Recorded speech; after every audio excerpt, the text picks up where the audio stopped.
Welcome to Leaders Lead Podcast. Are you ready to conquer your challenges and achieve greatness? Join us as we dive into inspirational stories of industry leaders who have overcome adversity and reached new heights. Get ready for electrifying insights and captivating conversations that will ignite your passions for success. This is your go-to show for empowerment, growth, and leadership. Buckle up. Leaders Lead Podcast is here to take you on a transformational ride.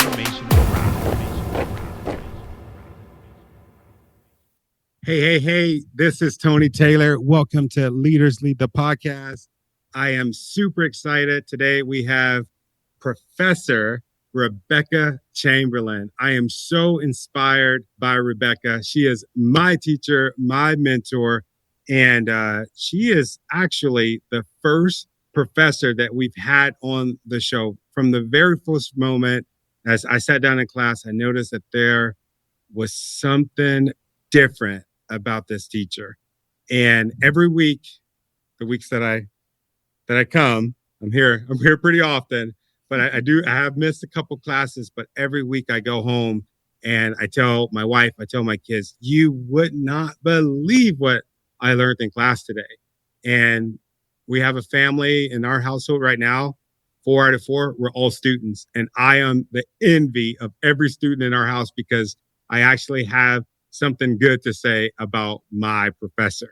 Was that a good intro? Thank you. That was great. Thank you so much. No, I ask because my teacher is a storyteller. What's your story? Oh my gosh. Well, part of what draws me into teaching is that idea of curiosity. And I'm always interested in who are you? Where do you come from? What do you want to do?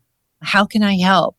And finding students, helping them figure out what do I want to do? How do I do it? And what difference can I make? And so that's the foundation of all of our teaching and all of our work, and figuring out how to launch our lives and integrate our academic curiosity and the discipline into the work that we want to do. And the big part of that is just really zoning in on what is our work and how do we find it and how do we discern in this world of all kinds of opportunities and things that people want us to do. What is that work that is mine and how can I go after that? And what is not only my story and my place in it, but what is our story together? What are we coming together to do, to create? And what's the most important thing that we can do now? Wow. And maybe I got into this because I come from a family and a community of service and social justice. My father, Norman Chamberlain, was the CEO of Pioneer Human Services. And his motto was life is love and love is service. And he always asked me and other people, what do you want to do? And how can I help you? So I grew up in this dynamic home and community where we knew that we were there to make change and to support people in making positive changes in their lives. My dad's motto was a chance for change.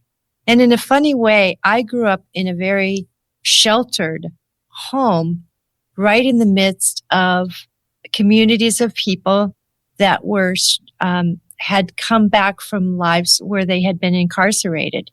And it felt like we were coming together with these very strong communities of healing and wholesome service and transformative justice. And how do we weave together these different worlds? And how do we bring together all of our stories? So I remember sitting around the table and hearing people's stories about life-changing opportunities and how people were protecting each other in getting their feet back on the ground and moving out into the world. And so that's a foundation really of my social justice model. Wow. So you mean to tell me that the foundation, that's interesting, because what I saw when I was growing up was the work that you do. I'm from the Midwest, so the work that you do, 9 times out of 10, everybody aimed to go work at a steel mill. And I was told, oh, if you're lucky, you can get a shot at working at the steel mill. And so that was my big goal, my big dream. And that's interesting that yours is different. And that's because you were raised different. You were raised to serve. That says a lot. I know exactly what direction we're going at. Oh, yeah. I guess I could say that I come from, on both sides of my family, teachers and farmers, teachers, preachers, and farmers. Wow. And people that are, connected to the land and connected to learning, land and learning, and community, the community ties that we create. Wow. And your father, so you grew up at a young age watching somebody fight for social justice. Right. What work was it that he did? Well, Pioneer Human Services is a transitional program, and it's one of the largest social services in the state of Washington. And it's one of the largest social service agencies in the nation. But it's an organization where people that have been incarcerated support each other and network and get job training and move back into the community and become grounded and reestablish their lives. So it has a tremendous history and a tremendous legacy. Wow. And I'm really proud of that social justice work and that social justice model. But it's only part of what I come into the world to do, because my dad was about empowering people through story and oratory and human potential, and really thinking about how our communities through all of society, how are we giving back? And if we're giving back, how does that serve the whole? That was really his big mission, and giving everybody a chance for change. And if you deny opportunity to anyone, you're denying opportunity to all of us. I called up this salmon model. We're all in this river together, and we're all fertilizing and supporting each other's work and lives. But then my work was really in literature and language and the arts. And so I'm interested in myth and language and meaning and the relationship between the human imagination and the natural world. So my own work wasn't necessarily based in moving into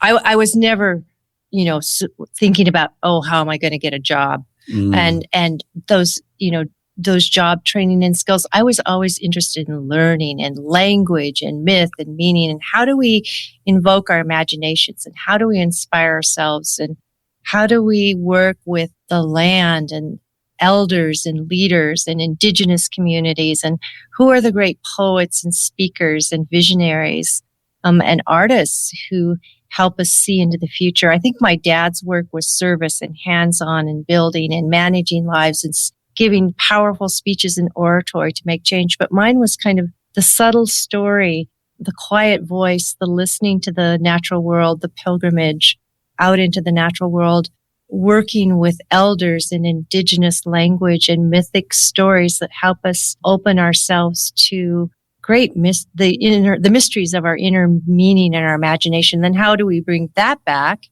into the world to support and inspire our lives? So I was the dreamer and the storyteller. My father was the practical teacher and hands-on, leader of, community action. And I'm the person who would help people develop their language and their stories and their communication skills and sort of point them in the right direction. So I get to live vicariously through my students.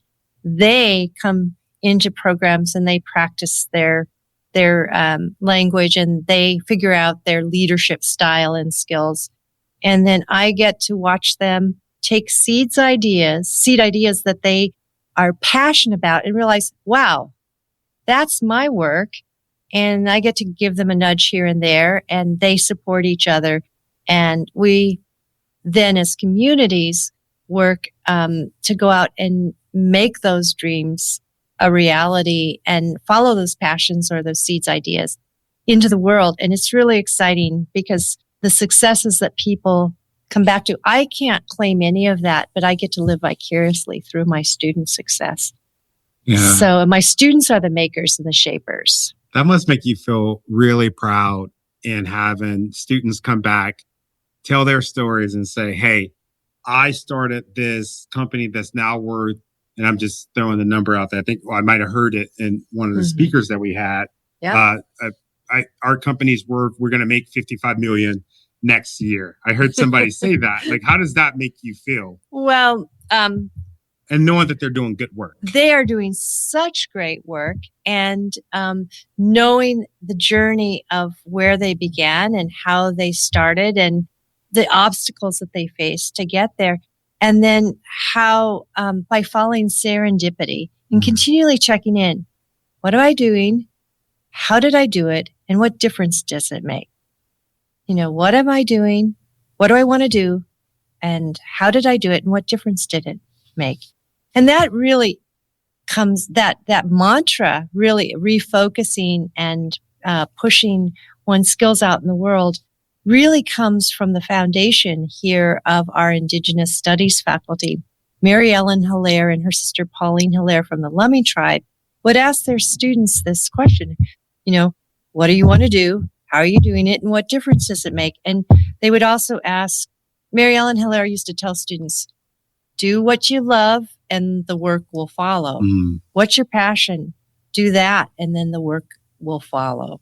So we have, 50 years here at Evergreen and such an unusual community because based in a very progressive academic lineage and a very strong Indigenous studies model.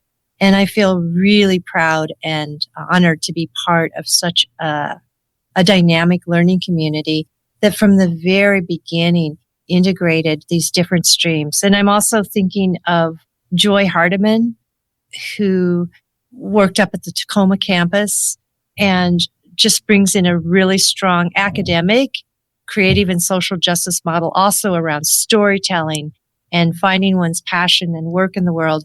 And she always said, what do you love and how do you want to find your meaning through that? And she would always, her mantra was inclusivity, reciprocity, and respect. And that's how to generate that cohort, really, community of people that are working and thriving together. And so to me, studying a subject, learning these skills is really important. But what do we each come into our academic work to do? What's our personal goals? What's our personal expectations and ambition? And then how do we mesh that with this particular community? And what's that group doing? So rather than being competitive, how are we collaborative and moving our work and our ideas forward? Well, there's a certain amount of friendly competition in that. But really, how are we synergizing and moving our ideas and work forward? And then in a world of endless challenges and endless opportunities, how do we really discern and focus on what's the most important thing that I have and that I can offer and that I can do next? Wow. For our listeners, I hope that you are taking notes. That is so good. And the reason why it's good, because I've seen the emails, the text messages, the DMs that you all leave me. And a lot of you are wondering, what do you do now? Either you were at the point where I was at to where I was working as a vice president, 6-figure salary, friggin' nice foreign car. You would think that I was happy in the work that I was doing. I wasn't. I wasn't happy at all. I was miserable. I didn't have joy in my life because I wasn't actually doing the work that was going to serve other people. And so what I'm kind of getting from this, and correct me if I'm wrong, the work that we do is meaningless if we're not serving other people. That's what I got from what I'm getting. Is that a good? Well, again, I'm going to go back to my dad's motto, life is love and love is service. And so when we're living our passion, we know who we are and why we're here. We're connected to that spark of life and service to our time, our age, our community, our planet. And we're bringing that we're rejuvenating ourselves, because we can get so burned out if we're chasing dreams and everybody else's dreams and expectations. So if we're connected with that real spark of our own purpose and our own connection to, I would say, the natural world and to the cosmos, who am I? Why am I here? What difference does it make? If we have that connection and we're bringing that into our lives and bringing that into our communities and recognizing, what is it that I'm called to do? What are my gifts? Am I of service? Am I a healer or a tender or a mender? Am I a builder or a maker or a shaper?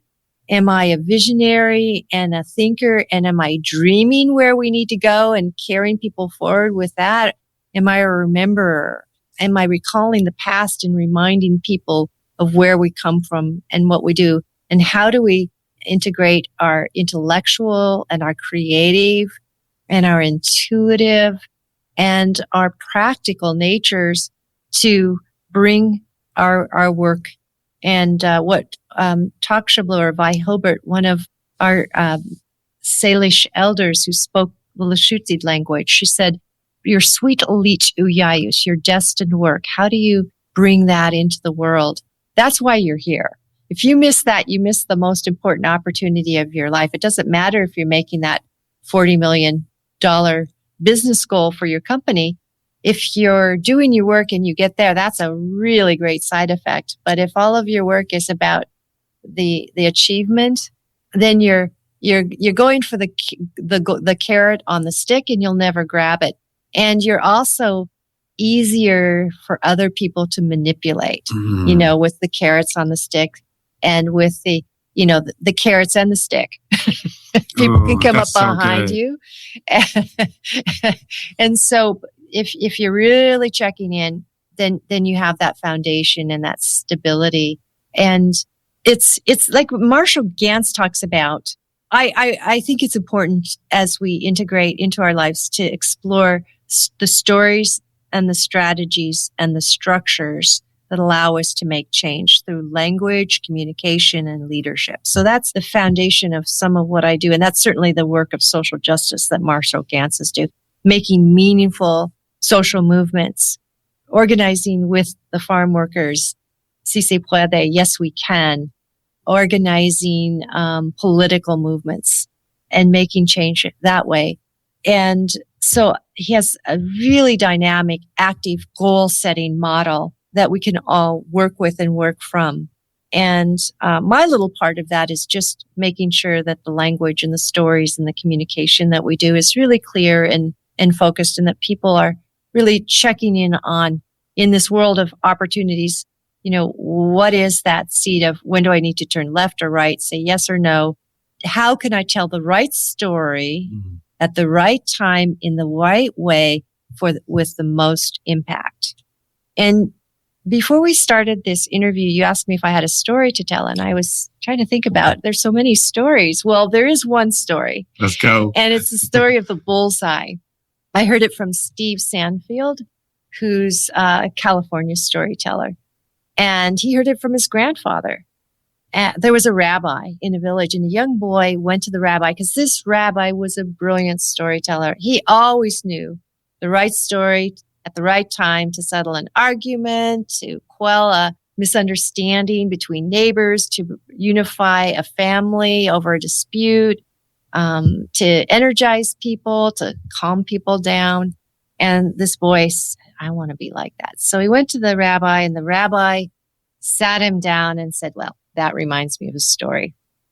In Russia, there was a great leader, and his passion was archery. So he went around the entire world and learned to be a great archer. And when he came back home after years of study, he was riding through the fields, and he noticed that there was a barn, and there were 15 different bullseye, each with an arrow dead center. And he was wondering, well, this is something. Who's been practicing archery in my own neighborhood, in my own country, and they're better than I am. I can't do that, that perfection. So he said, go find who this is. And they brought him a young 12-year-old boy. And the young boy came up and shaking and cowering, and the Tsar got down off of his horse and he said to this young child, "How did you do that? You're a great archer." And the little boy said, "Oh, it's easy." And he took an arrow, shot it, and as he shot it, he shut his eyes, and the arrow sailed into the barn, and then the boy went up and painted the bullseye around it. And so that's the way it is with stories. To tell the right story, you have to create the context around it. You let your arrow fly, you tell the story, but you have to understand the context, the right time, the right place, the message, the meaning you want to give it. And so it's always context building. How do you shape your meaning in a world of these multiple possibilities and endless constellations of meaning? How do you pick just those right elements to shape your story? The right story in the right time in the right way. And with any of our language or communication or leadership goals, how is it that we find how do we say yes and no and maybe at the right time and in the right way? Wow. That made me think of so many different angles. I remember when I first got into being an entrepreneur, and I would say my first year and a half was listening to stories that I did not need to be listening to. And, people that, "Oh, I can help you do this. I can help you get leads. All you got to do is do this and do this." And I was constantly on somebody else's hamster wheel, it felt like, and I had forgot about my purpose. And I noticed that when I said, "You know what? I'm just going to do the work. I'm going to do the work. I'm going to put my head down and I'm going to focus on the work that I need to do.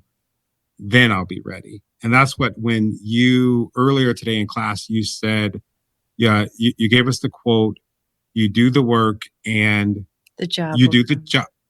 You do the work and the job will come." And the job will come. And it's like art, right? With quotes, it's like art. And that's why I asked the question, did that mean the work inside of yourself? Because that was the way that it hit me initially, because I thought about the work that I had to do for myself. My main thing that I do as a business is I help people master their fear of public speaking. And the reason I started doing that is because I had to do that work on myself. I had a huge fear of it.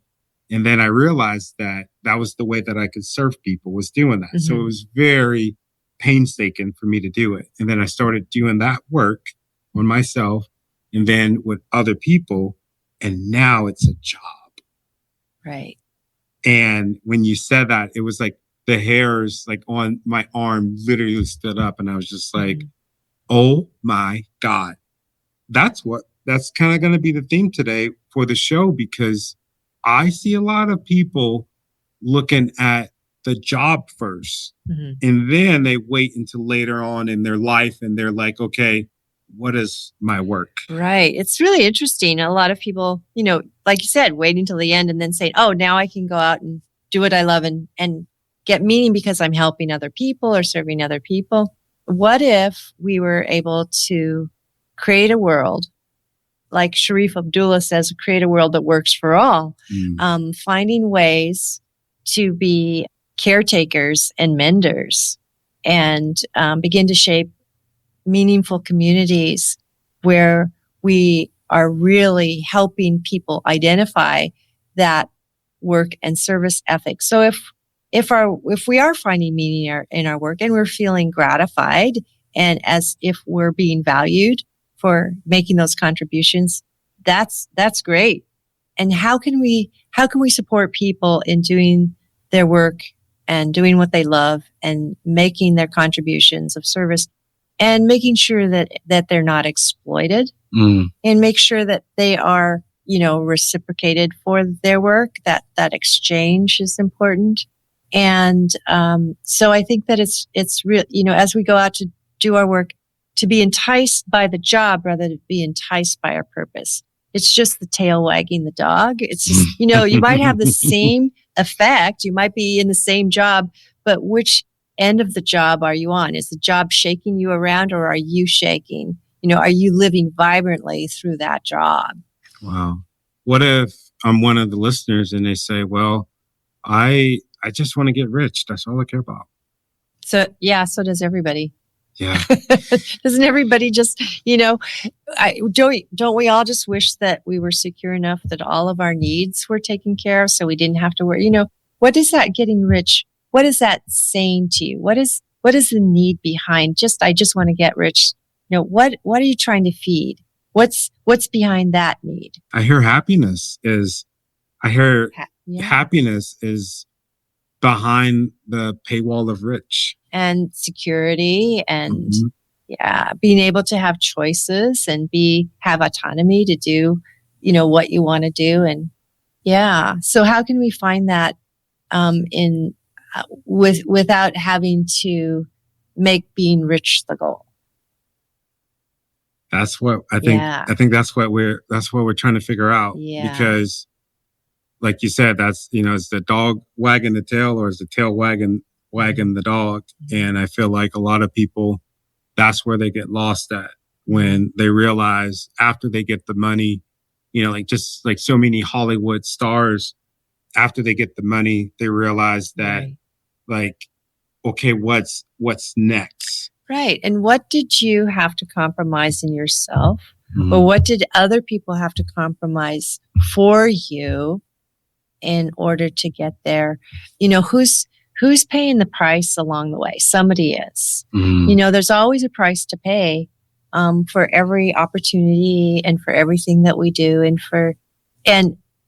So who are our, how are we being allies to others and how are others being allies to help us do this work? So in a world where we're always trying to get the deal or the cheapest deal or the best product for how are we making sure that the person who's offering those services and the person who's receiving the services or, there's a reciprocity instead of,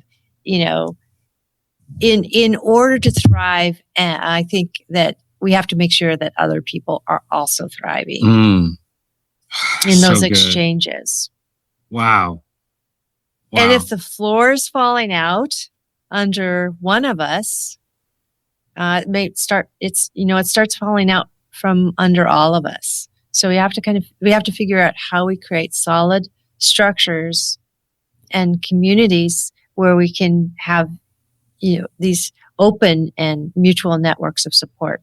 Wow. And I think we want that, but there's something about the marketplace that makes it about the game and the goal, rather than the goal and entering the game of life, and realizing that we're here for our own joy, to support and serve our communities.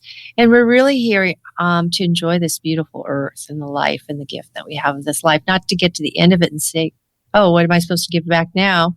Or, wow, I didn't get a chance to actually live it. I was so caught up in the game that I forgot, and I wasn't even able to live the life that I had the potential to live. Hey, this is Tony Taylor, the host of Leaders Lead the Podcast and also the owner of speakuniversity.org. Let me tell you about our fantastic partners at Holocell Technologies. They are your one-stop shop for IT solutions. When it comes to data security, communications, and privacy, they are on top of the game. Holocell's approach is all about crafting customized white glove solutions that perfectly fit your specific software and use cases, all developed and implemented to the highest absolute standards. It's simple, folks. With Holocell Technologies, you'll get all the data and communication solutions you need without the headache. Give it up to our friends at Holocell Technologies.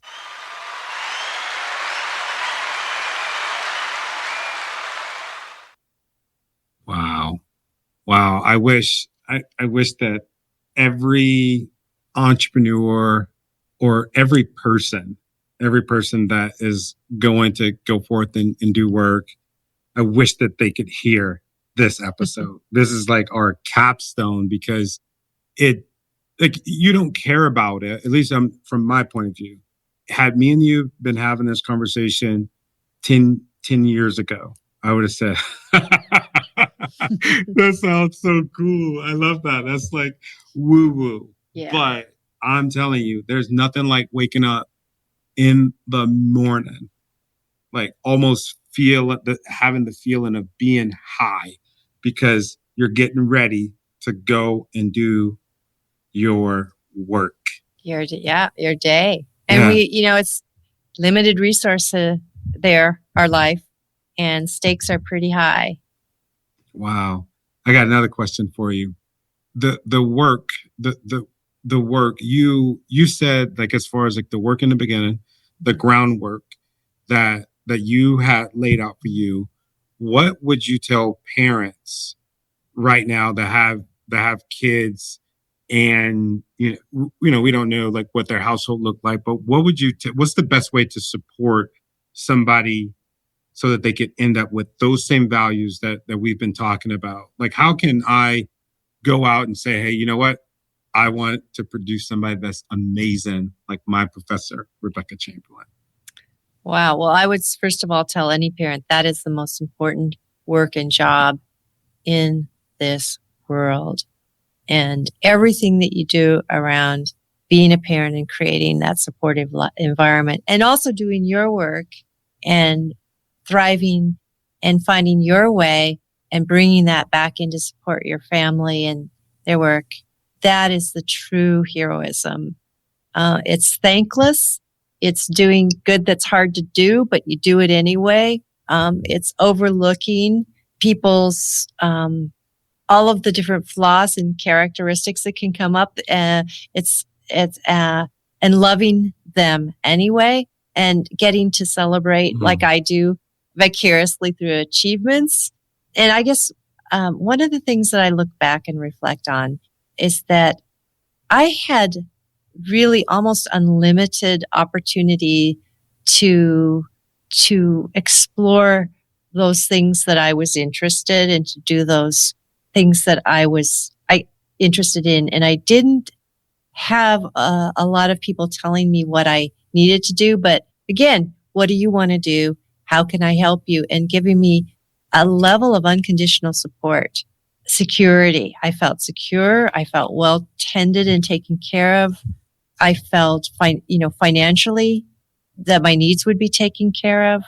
And, we didn't think about, we felt well loved and supported. And I think there were people paying the price to make sure that we didn't feel those pains or those scarcities. We had them, but I think that there were people that were looking out, and they were paving the way and paying the way. Wow. For me and for my siblings. And then I see my siblings doing the same thing, really having unconditional faith in their children and their choices. And, we always want to write somebody else's script. And we always have our own opinions, but how it takes a big person to hold back and support someone, even when our ideas or opinions of their choices are very different. And how do we support them unconditionally, even so? And also, be directive and dynamic. But I would just say unconditional support and love, and, helping pave the way. And when you make that investment, that being a parent, it's a huge investment, and just know that investment is going out into the world. And if you're doing it for your own children, how can you help them, and how can you help see how they can do that, and how can you support other people too? So it's not always just on your family, but how can it generate an even broader ripples in the community, so that you can see many people benefited in that same unconditional giving. Wow. Life is love and love is service. I love that. What do you want to do? How can I help you? Your father said that, right? Mm-hmm. That was Norm Chamberlain, my dad. That's on his tombstone. That was his mantra. I love that. I was just thinking, for our interns, I really want to, the interns for my company, I really want to make it a special environment for them. And I've been thinking, how can I do that? And that quote that you just gave with your dad, it let me know that maybe that needs to be the mantra for our internship. What do you want to do? And how can I help you get there? Yeah. And another of my dad's mantras was a chance for change. Wow. And we didn't There's a chance for change. And that's what y'all did. Y'all had a halfway house in your home, yes, right? We did. We didn't talk about that, right? No. So, people live in halfway houses, but my parents, Norm and Barbara Chamberlain, they opened the first residential halfway house for folks that were still incarcerated. You're in the community, but you're still incarcerated. Mm-hmm. That was a really it was just an amazing opportunity. That is really, really good, and it's so profound. And I'm so thankful to you for sharing that with me. Yeah. So I feel so honored and so loved by my both sides of my family, and also the elders that I worked with. I started working with Vi Hilbert, who was the teacher of the Lushootseed language back in the 70s. And she was just a magnificent leader and beacon of Indigenous narrative and story, just reminding us that there are coming generations that will want and need this language. So let's not lose this. And there's generations of great and gracious elders and aunties and mothers and mentors and leaders in all of our lives and in all of our communities. And those are the ones that are the makers and the shapers. And I'm so grateful to those healers, the menders.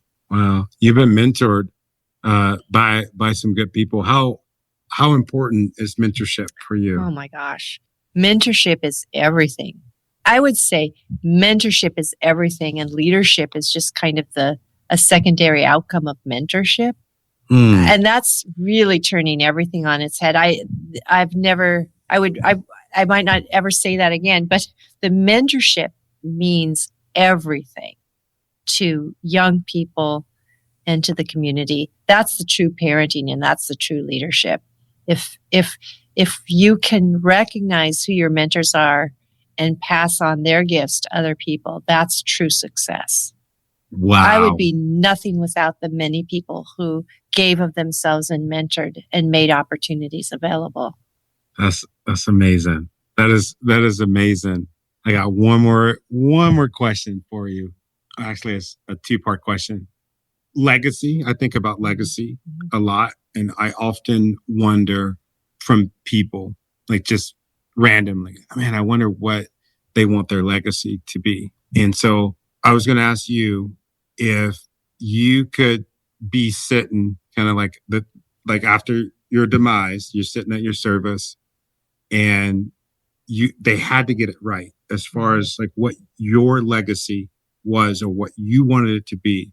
What would you want that legacy to be? I would like to think that I did the right thing, the right time, in the right way to support and serve the people around me. But this is the weirdest thought, but I would like to think that I didn't even have to be seen or have to be heard, that legacy was there doing its work and supporting people and supporting others, whether they knew it or not. And that whether or not those mentors and those teachers, whether or not their voices are heard or their names are named, they were there. They did their work, whether or not we remember their work or their names, or whether or not they give credit. Who are the 15 people sitting in the shadows that aren't named, that were the mentors and the aunties are passed on? There's great achievements, and then there's the silent ones who do it anyway. They don't have to be seen, they don't have to be heard, but the work got done anyway. And they passed it on into the future, and they enriched the world and they enriched the pool. So whether or not, it spreads visible ripples or whether or not it's silent, I think it's important. We shouldn't underestimate anyone's effort. Wow, that's powerful. Whew. My eyes are getting watery. That's some good stuff. Oh man. So, like I said, our listeners, a lot of people, they write in and they let us know that they're going through some hard times. We're going through some really, really, really horrific times in a bunch of different groups of people. Is there any parting words that you can give those folks that are listening into this? We got people, Russia, Romania, Pakistan, people all over the world. They're writing in different languages and they're saying, I'm struggling. Is there any words that you can give them as far as encouragement and inspiration to keep them going? So tonight we told the Duwamish story of North Wind and Storm Wind. There is no amount of pain and sorrow and injustice in the world. And this grandmother of Storm Wind watched her people destroyed, and she collected all of her tears in a basket. And the grandmother, eventually met her grandson, Storm Wind, who recognized that he wasn't a cold, destroying, destructive wind. He was a warm, healing wind too. She did not waste a single tear. She did not waste a single moment. She collected all of her grief and all of her sorrow. And when she met with her grandson, she engendered his warmth and helped him bring the world back to life from the cold wind, the north wind people who were freezing and destroying everything. And so no matter how much sorrow we witness, how much sorrow we've inherited, how much sorrow we see in the future on a horizon, if we can just collect all of that, not waste any of it, and realize that we hold a transformative power through our imagination of healing and love, through gratitude, and through recognizing how we can come together with the next generation. So elders and youths working together, elders holding the memories and empowering the youth to make change. And so it's not on any one of us. And sometimes we have to hold our tears until the right ones can come along and support and help us. But eventually we can make the change if we work together and if we each do our part. If we work from our strength and our power, and if we empower each other, and if we use our tears and our sorrow, our loneliness, and our ability to witness that is as strong a power as the ones who are able to generate the power and the warmth to take on the battles and to activate the change in the world, and to do that transformative work in the active way. So maybe the silent partners and the active partners in this world come together, the elders and the youth, the grandmothers and the grandsons, the healers and the helpers. And then I think we can make that change. Wow. That's amazing. I think we said it all. Well, we're starting to we're starting to find our way to say at least part of the story, and then we each carry that seed forward into the next round. Wow. Thank you. Thank you. This has been such a fun time. Yes, I have no idea what we would do. No, this is amazing. I knew that the word would come. Mm-hmm. I knew it. That's why I didn't have an agenda. I was just again, I'm really inspired by you and your I've work. been inspired by you, the dedication and the focus and the clarity that you bring and the support that you've brought to each of your classmates. I've seen you, step in and step up and draw people out, and it's been just a delight to see your mentorship here in the class and the community. And I'm so grateful to you and your work. And thank you so much for bringing this opportunity to other people, this transformative leadership model. It's really powerful. Thank you. Great work. Thank you so much. And we are done. Thank you for allowing me to travel with you on your journey. I want to say thank you for the things that you're doing, the things that you've done, and the things that you're going to do, because I know that you're going to do something truly amazing. Remember, I'm here to stand by you as you chase your dreams, lead with greatness, and continue to make a difference. Don't forget to subscribe to the podcast so that you can be notified every time we drop a new episode. I'll see you next time on Leaders Lead the Podcast.